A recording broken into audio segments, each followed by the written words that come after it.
I was born 14th of November 1931 in the Azores.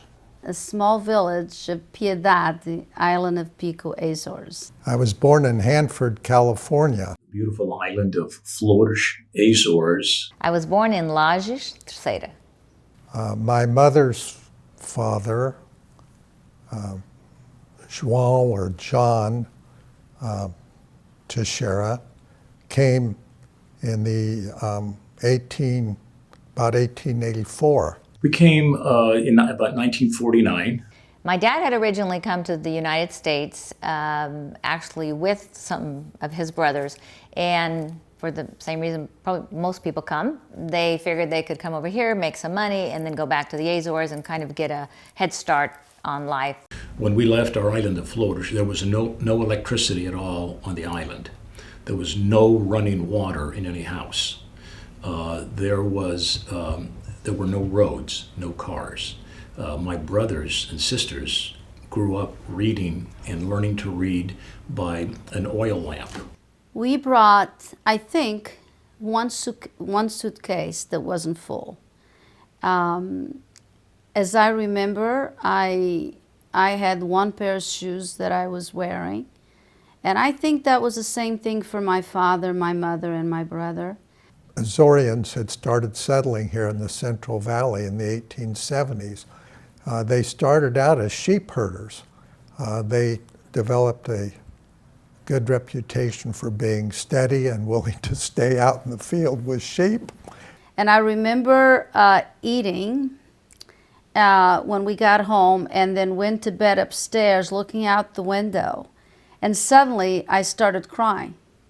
And my mother heard me sobbing and she came up and she says, "What's wrong?" And I said, "Well, I'm scared." And she said, "Everything is going to be okay. We're going to be fine." The food was different, grocery stores were different, everything was different.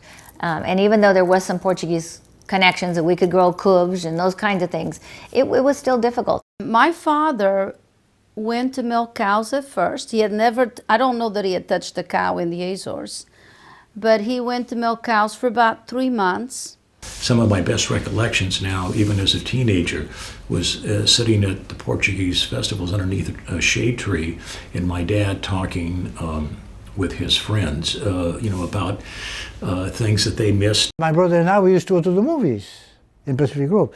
We'd see the movie 2-3 times. We go on weekends. And then we'd see them talking and doing things like knock on the door. Come in. Oh, entra, come in. Okay. We would attend Portuguese Holy Ghost celebrations, that sort of thing. As we grew older, we participated in fraternal society organizations that promoted Portuguese culture. So when I was growing up, my mom and dad were very adamant that we were going to continue to speak Portuguese. So at home we spoke Portuguese. And every day after school, my mom would sit us down at the kitchen table and we had our Portuguese lessons. But the Spanish might be a little bit more suave, a little bit more romantic, because Portuguese is a little bit stronger. Like we say, porta, fecha a porta, close the door. Spanish, cierra la puerta, puerta. Everything is very soft, very nice. Cierra la puerta. I go to the Azores every year. I love the Azores. I love Portugal. It's, I guess the way I describe it, it's my biological mother gave me life. And I look at America as being my stepmother that opened me with open arms, that treated me like one of its own. Only America this can happen. My mother had 3 sisters who never left the islands, so their children basically all stayed there, so I have a lot of first cousins. I'm in contact with them all the time. I still pray in Portuguese. I cook Portuguese food. Almost all the food that I cook is mainly Portuguese. I listen to Portuguese music. I go to the Portuguese festas. I might say to somebody, I was born in the Azores, I can be an American citizen. And I'm very proud of that. I think it's being blessed by two cultures, and two very strong cultures. You know, the culture of the U.S., which has been my home and has shaped me and made me who I am, but also the values and the culture of the Portuguese. A lot of people refer to themselves as Portuguese-Americans. I like to reverse the thing. I'm an American of Portuguese descent. I can't imagine leaving a world that you know for a world that you don't know.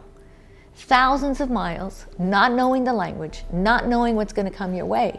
And why are you doing it? You're doing it for the better life of your children. So I just will be eternally, forever grateful to my parents for giving me the opportunity to live in this wonderful world in between these two worlds that I live in.